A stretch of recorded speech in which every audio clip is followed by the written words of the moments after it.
Hey everyone, it's me, Frank. I bet you didn't recognize me here. I'm wearing my Halloween costume. I am the ghost of my dead relatives. So, yeah. Halloween is my favorite time of the year. I like creating costumes, finding things to dress up as, and ghost stories. I like ghost stories a lot. Sometimes I get scared and then I can't sleep at night, but, we don't speak of that. We just, we like to watch the scary movies and then read some scary books. And, so I was hoping I would frighten you with this Halloween costume I've got here.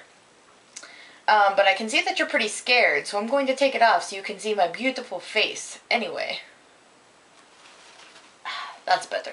Anyhow, recently I read a new book, and I'm sorry I haven't been, really around much to update you with my reading things. I've been traveling quite a bit. I was most recently in Somalia with the pirates. They were really sad about the fact that they had their 20th straight losing season this year, and I was comforting them. What? Wrong pirates? Sorry about that. Anywho, I read this book called The Night Strangers by Chris Bohjalian. Now, it's a New York Times bestseller. I would say, it's well written. It does say here on the cover, boasts all the trappings of a classic gothic horror story. That thump thump you hear as you read is only your heart leaping from your chest.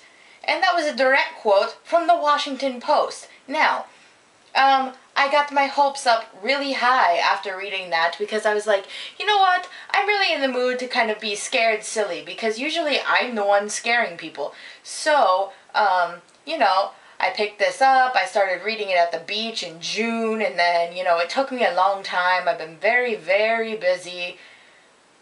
I'm a very important person, a dinosaur. I'm a very important dinosaur, a VID. So I started reading this, and it's the story of the Linton family. Chip and his wife and his two daughters, and Chip is an airline pilot. He's been flying for his whole life. He had kind of a traumatic childhood, and he loves flying airplanes. So he does this for a living, and one morning he crashes his plane. He's flying up to New England from Philadelphia, where he and his family live, and some birds fly into the engines and just totally mess his shit up. They just, man, F with that plane. And so, everything stops, the plane goes down, and he's trying to, pull a Sully Sullenberger and land it in the lake, but it doesn't work. And so what he does is he kills a bunch of people, pretty much. 39 passengers die on board, and this includes women, children, fathers, mothers, everything, best friends, people die, lots of them. And, you could understand where he'd be kind of upset about that. So he goes into, like, post-traumatic stress mode, right? And, excuse me, I'm adjusting here. Anywho, he goes into post-traumatic stress mode, and he's trying to deal with this, and he's kind of just shutting down. It's very hard for his family. So his wife, Emily, decides that they're going to move up to New England with their two children, Hallie and Garnet, who are twins. And they're about 10 or 11 years old, the girls are, and they move to this little town, and it's nice at first. It's a very small town community, but things start to get pretty weird after that. They notice that the people are very kind of polarized in this town. Some of them are all like, oh, welcome to our town. We're so happy to have you. Would you like to plant plants with us? And others are like, don't plant plants, man. Whatever you do, do not use the greenhouse at your house. It is for witches. Witches, I tell you. So anyway, they have this greenhouse, and the girls are like, oh, we can use the greenhouse to play with our dolls. We love American girls. And that's what they do. And this woman, she shows up, and she is like, oh, you do not use that greenhouse as a toy box. That greenhouse is for plants. And, you know, this group of women is like all up in the twins' business and trying to, you know, get really buddy-buddy with them, which is kind of weird because they're all like these women in their 50s or older who are, you know, trying to be best friends with 10-year-old girls. Meanwhile, Chip is really struggling. The other main plot in here is that Chip is really struggling with these visions he's having and these noises he's hearing. And basically the visions that he's seeing involves three of the people rather, from his airplane that died, the airplane that crashed. These 3 people died. He sees a father, Ethan, and his daughter, Ashley, and then another woman, I believe her name was Sandra, perhaps.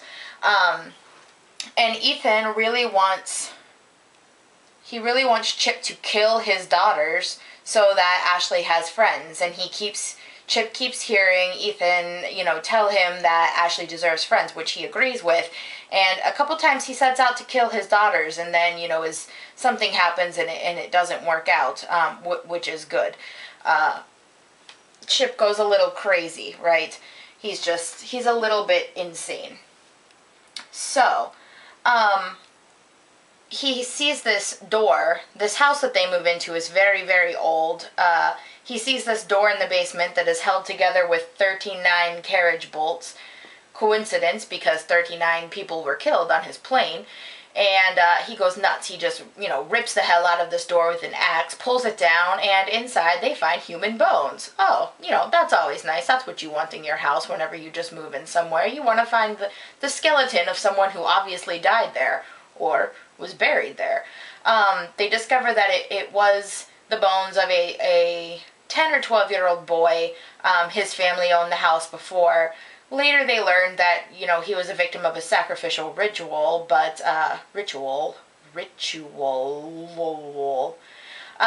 but he, you know, he finds the bones and they're like, WTF is going on here? Or rather, his wife is, anyway. So, it comes out, the story with these women in their greenhouses. They call themselves herbalists.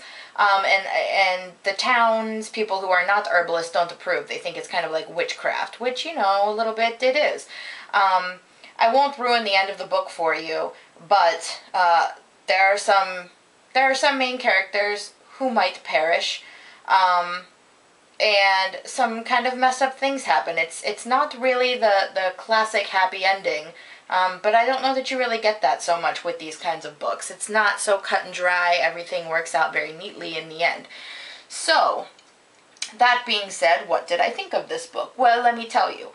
What I thought of this book was that, you know, overall it was very well written. I don't think it lived up to the quote that's on the front of it. It was spooky in some places, but more in a creepy way and less in a, oh my god, I'm going to pee my pants. For the record, I don't wear pants, so I can't really pee in them, but, you know, I was going to pee on myself anyway. I didn't feel like that, and I didn't think it was so super scary, just a little creepy in parts. And what's probably scared me the most was that, as I was reading this, you know, multiple references to plane crashes and things like that, while flying from Philadelphia to New England. Recently I was traveling from Pennsylvania to New England by airplane, so that kind of freaked me out. I was like, oh my gosh, birds. Everybody watch for birds. That was my biggest issue, mostly because I'm totally neurotic. But anyway, that's neither here nor there. This book, I'd say it's worth your time. If you want to be really scared, don't read it. You won't be really scared.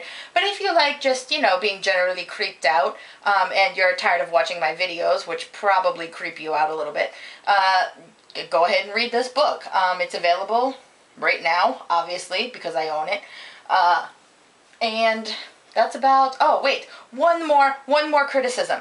For one thing, I cannot stand how the twin girls talk in this book. That drove me kind of crazy. They're like 10 years old and they talk like 45-year-old women.